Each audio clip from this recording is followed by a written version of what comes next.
Hello and welcome to the Everyday Adventure podcast. My name is Nikki Bass and I will be bringing you thoughts and ideas and hopefully some inspiration on how to build more adventure into your everyday life.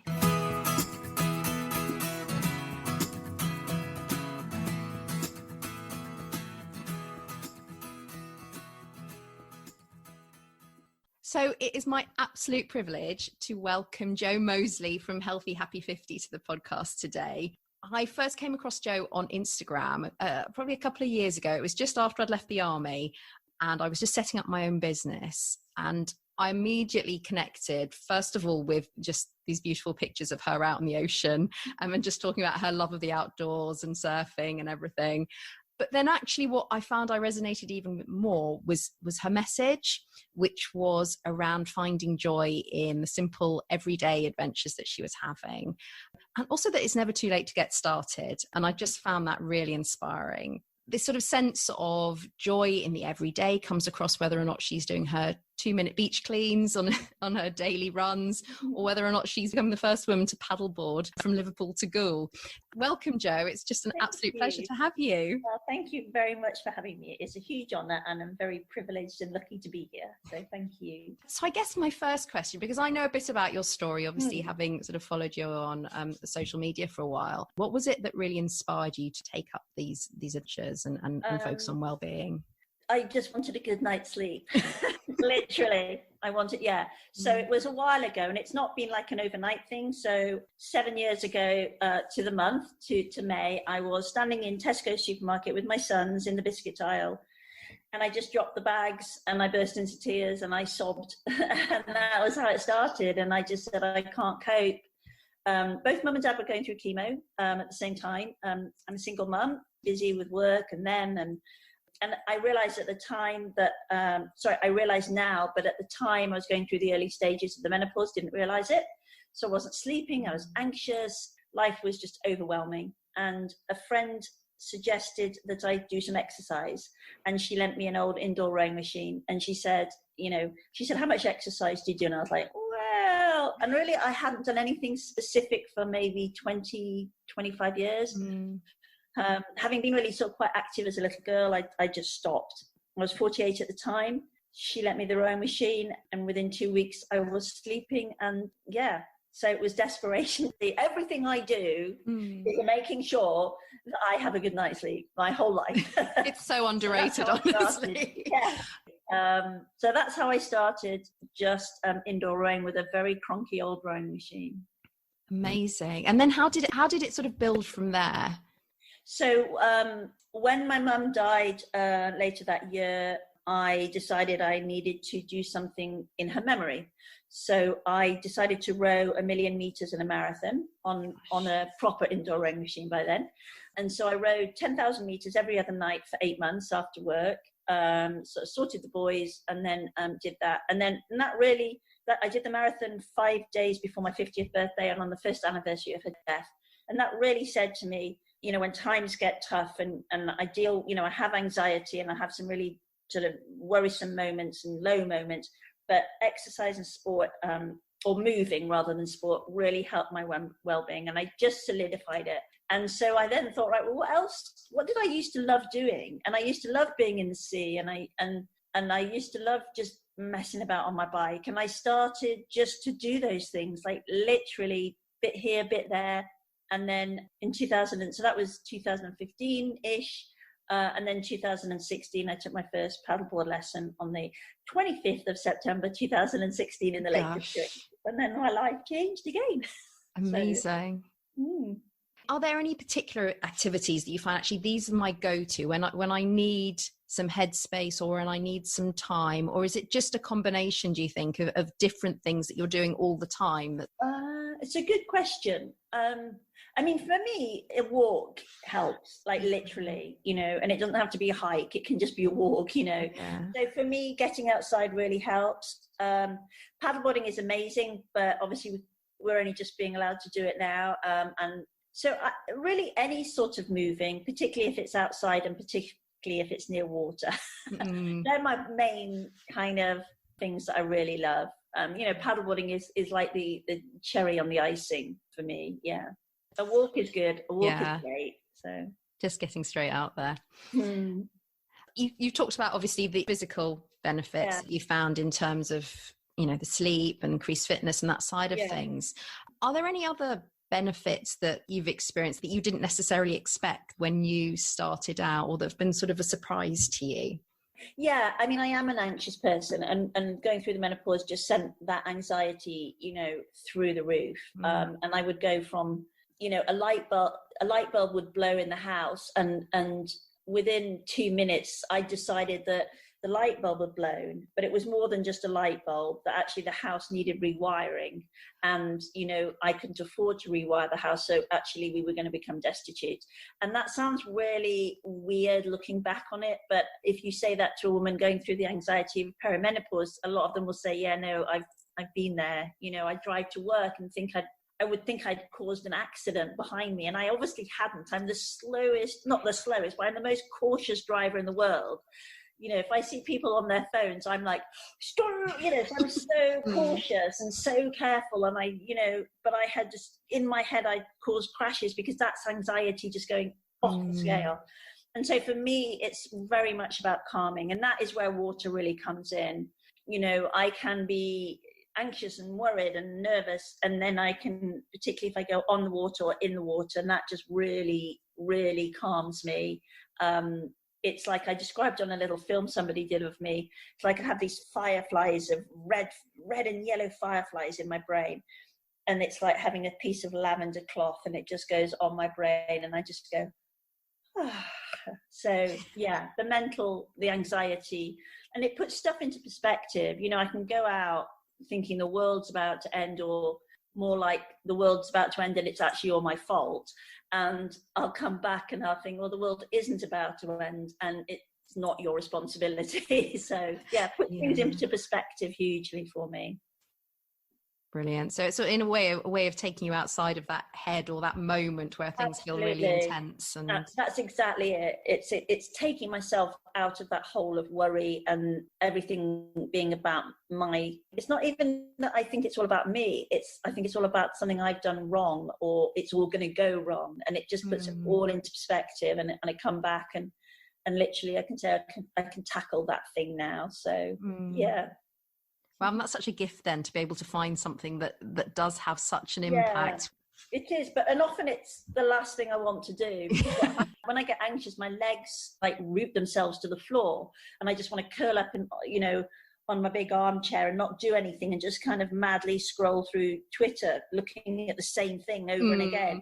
And so what I have to say to myself is I almost have to parent myself and say, now, come on, Joe, you're not going to get anywhere doing this. You know, let's just go outside, or let's just, you know, grab a weight and just move about, or just put some music on. And it's about knowing what will help me. And if I've not done some of those things, a few days later, I'm feeling a bit low, and then I'm thinking, well, let's look what you did or didn't do. And I think, well, you just need to kind of just put that effort. Yeah, some of it is effort, but make yourself a priority again. You know, put that time in and say, you know, that if you do this, it will make you feel better. So, well, I think a lot of it, and it's like you said, and prioritizing yourself as well. But I think it's really interesting, that point as well, that in a way, it's not about avoiding those feelings, that those feelings will come regardless, but it's about when you're in a place to be able to step outside slightly and go, there is something I can do. Yeah, those feelings will come. I know that. I don't live in a permanent state of happiness. I know a way to tap back in. It's not completely a mystery anymore. It seemed to be a mystery. It's like before, I thought that the happiness and joy was out there. And now I've realized actually it's inside, and I have certain routes to get to that insideness, and that sort of feeling of summer inside.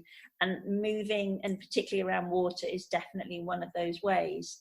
But so is reading, so is being with friends. But this is something I can do for me, literally, just like, right, you just need to do this, Joe. So yeah, parenting myself. I'm just wondering then, was that partly what inspired your choice of activity then, for doing the paddleboarding last year and thinking, actually, I want to do something to raise money? Paddleboarding is something that I really want to spend time doing. What was the motivation? Because it's such a big adventure that you took yourself on. I know. I actually had the idea to do it about 2 months after my first paddleboarding lesson. Oh, wow. Yeah, I know. I just have these like, oh, I'm just going to do this big thing and I know nothing about it.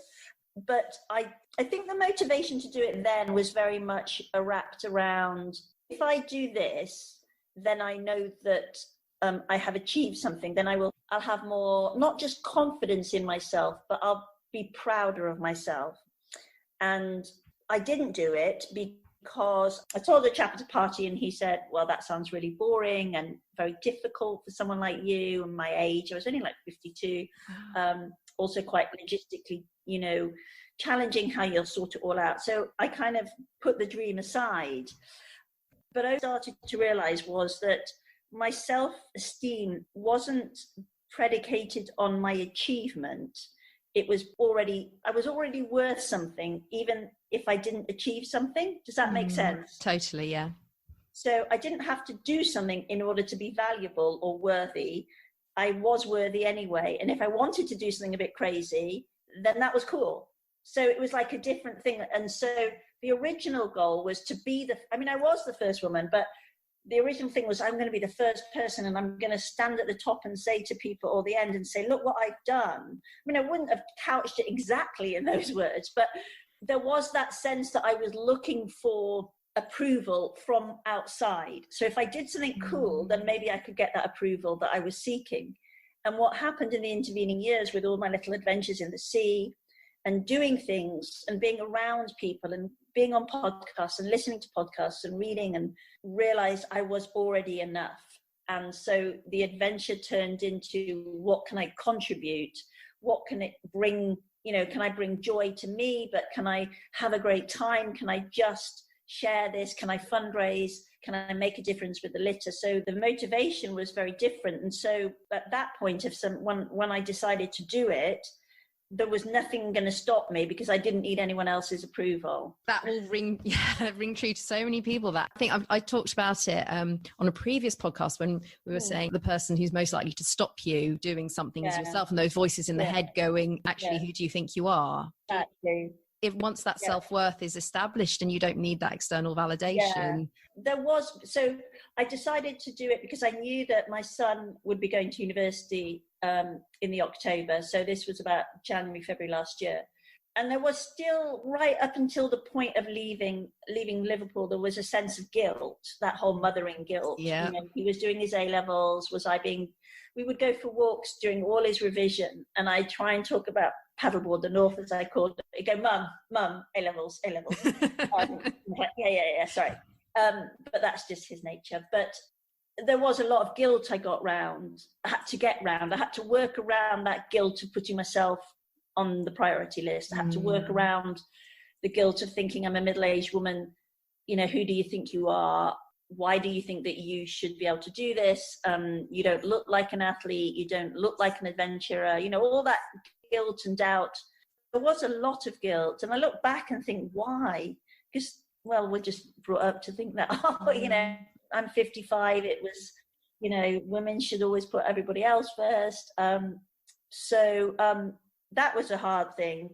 But I didn't feel it had to be about the achievement of it. It was about the journey. And I just, I say something, we're making a film about it. And one of the things that I said is, if nobody knew about what I was doing, if nobody clicked a like on an Instagram post or said, well done, if the papers weren't involved, if the BBC hadn't asked me for footage, if nothing about this was outside just me and my family and the people I met on it, would I still do it? And the answer was, I think, with no exaggeration, 1,000 times, 1,000,000 times, absolutely. I wanted that journey personally. Everything else was amazing. And I loved, and, I was grateful for all that wonderful community and connection. But in my heart, the journey was the thing for me. That extraordinary sense of being on a canal for 11 days, just doing that thing was, if nobody ever knew about it, it would still have been amazing. And I think that's the test of it, really, for me anyway. No, absolutely. I think, you've said it, that actually it was about something for you, and that not needing the rest of it somehow free. It sounds like that somehow freed you up to be able to really embrace it and go for it. It's a funny thing, isn't it? When you don't need it, but you just take it all on board. But you just kind of let it all out, and you just say, right, I'm just gonna just love this. I'm just gonna love everything about this and lean into all the difficult moments. And I guess you do allow yourself to have the bad days, because you know that that's still okay to have the bad days and recognize that. So sounds amazing. So given you've done this incredible journey, and you talked about a few of the sort of things, the projects you've got in the pipeline, I'm just wondering, have you got ideas or ambitions about what you want to do next? Or is it that, like you said, that was one thing that you really wanted to do and you're going back to, you've always got things in the pipeline, I'm sure. Slightly changed at the moment. For me personally, I'd like to paddleboard along the Yorkshire coast because it is so stunning. But that obviously would require backup because it's much more challenging on the sea. And obviously at the moment that'd be quite tricky. So I would really like to do that. It's just something I've been thinking about recently. I used to do a lot of diving in my 20s. Somebody looked at me and said, oh my God, I never knew that about you. And I was like, I forgot about that really. But I love diving, and I'd love to dive again. I dived a lot in Scottish waters, and I love that. And that's where I learned to dive. Gosh, you're very brave. No, it's just really, really beautiful. But I saw a little video on somebody's Twitter today of snorkeling. And I thought, I just would really love to do more snorkeling. So anything really to do with the sea is my or water, canals, rivers, the sea.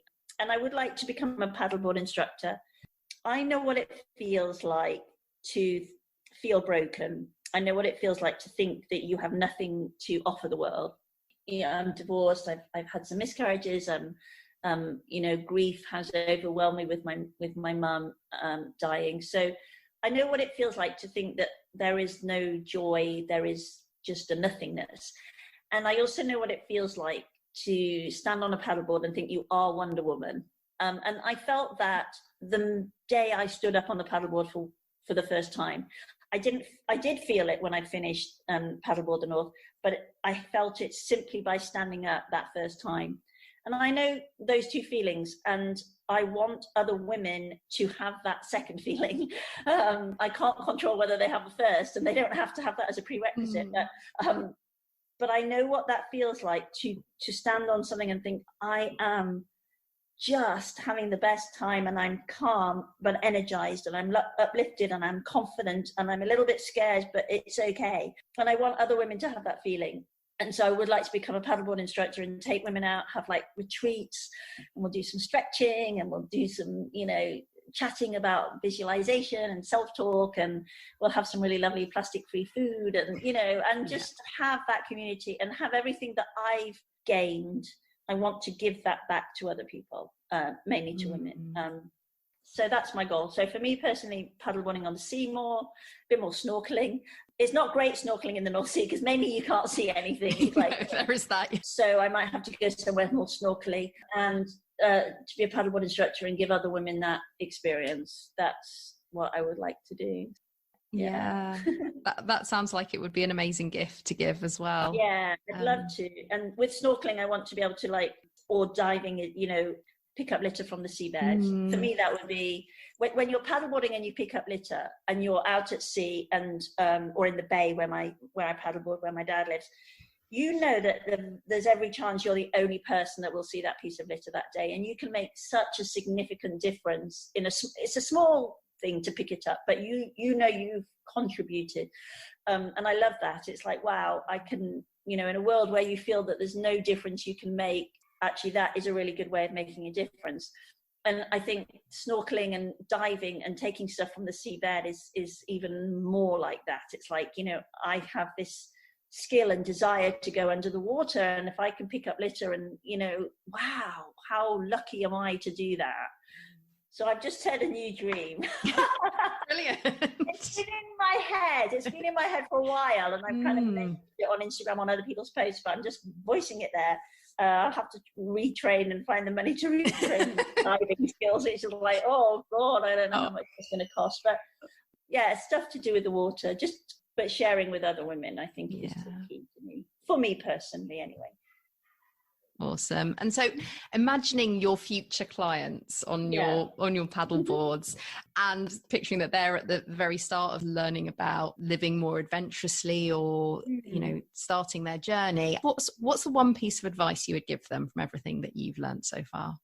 I would say to start small, to start today, and to start just as you are. I think a lot of us think we have to be, you know, I've heard people quite genuinely say, I want to lose weight before I go to the gym, or I want to lose weight because I teach aquafit. You know, well, I come to your class, but I don't feel confident in a swimsuit. So when I've lost weight, then I'll come. That I want them to know that that doesn't matter. Who they are is absolutely enough as they are already. And I don't want them to miss out on joy and feeling good and a good night's sleep and confidence because they think they have to wait until they're ready. And then just, you know, build upon that and look for something that brings you joy, and carry on. And if you do something and you think, yeah, this isn't bringing me joy anymore, you know, find something else. You know, obviously people are limited by their finances and their circumstances, and I get that. It's not, so like I'm thinking about, I'd really love an electric bike, but I'm thinking, oh my God, how am I going to afford that? You know, so we can't all just go out and start something fresh, but within the constraints of what people can afford and their circumstances and their childcare and all that stuff, start small, start just as you are, and start today, and just do it for the joy, and then you'll do it again. Very true. Yeah, I love that idea of actually find something that brings you joy and then start with that. Yeah. Wonderful. Thank you so much, Jo. It's been amazing talking to you. I'm conscious that I could talk to you probably for hours about all of this. Anytime you want me back as a filler. That'd be fantastic. We need to talk more. And people want to find out more about your journey or what you're up to next. Where can they go to find you? Probably the best thing is Twitter or Instagram. So it's healthyhappy50 and healthyhappy50.com. I am going to kind of revamp my website, so we'll see where that goes. I might have to update you on that. And then hopefully sort of later on this year, we're going to be launching a film about the adventure, so I can come back and tell you about that. Definitely, yes. That's a very good reason to have you back, as if I needed one. That'd be amazing. Thanks so much again, Jo. Lovely to speak to you. Cheers. Bye. Bye. It was genuinely such a pleasure to speak to Jo. I really hope you enjoyed listening to that interview as much as I enjoyed taking part in it. I think the one thing that really strikes me, and this came through for me so much in the interview, and it's also comes through in Jo's social media post, it's about her willingness to be vulnerable and to share her story and the real difficult and challenging parts of her story, but at the same time combined with such strength that, as she talks about, finding that joy and that sense of purpose inside rather than looking for external validation. And for me, that's something that it's a real gift that comes through. And one of those things that has always struck me about Jo, when she's posting about social media, she takes her time to elevate and to expose, put out there other people's, whether it's products that she uses, whether it's the 2-Minute Beach Clean that she takes part in, all of those things, she's constantly shining a light on other people. And it's this desire to not only find that for herself, but to try and inspire and to allow access to other people, that really, for me, shone through in our conversation as well. So really hope you enjoyed it. I'd love to know what you thought. So please do reach out to me. You can find me on Instagram, Resilience at Work, or come and join us in the Everyday Adventure Club over on Facebook. But other than that, I'd love to see you again next week for another episode of the Everyday Adventure podcast. Thank you for joining me. Bye.